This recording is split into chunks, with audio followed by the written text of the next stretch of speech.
Good morning all. Terrace గార్డెన్లో ఇదిగోండి almost పోయింది ఈ మొక్క అనుకున్నాను నేను. పుల్లటి మజ్జిగ మొత్తం అసలు ఇదిగో ఇక్కడ ఉంది చూసారా.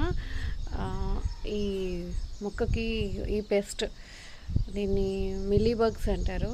ఇది మందారకి, బెండకి, మిర్చికి ఎక్కువ ఉంటుంది. అసలు మొత్తం ఇదంతా కాండం కనబడకుండా మిలీబగ్ పట్టేసింది టోటల్. ఇంక చెట్టు పోయింది. ఇది రేర్ మందార, పెన్సిల్ మందార అంటాం. సో నేనేం చేశాను అంటే పుల్లటి మజ్జిగలో ఇంగువ వేసి 3 days ఉంచి 4th day స్ప్రే చేశాను. సో ఆల్మోస్ట్ పోయింది. ఇప్పుడు ఈ కొంచెం ఉంది, ఇది కూడా మనం తీసేయచ్చు, పోతుంది, ఇది కూడా పోతుంది ఇంకా. లేదా ఇక్కడి వరకే నేను కట్ చేసేస్తా. సో ఇంత భాగమే ఉంది కాబట్టి ఇక్కడి వరకే కట్ చేసేస్తా.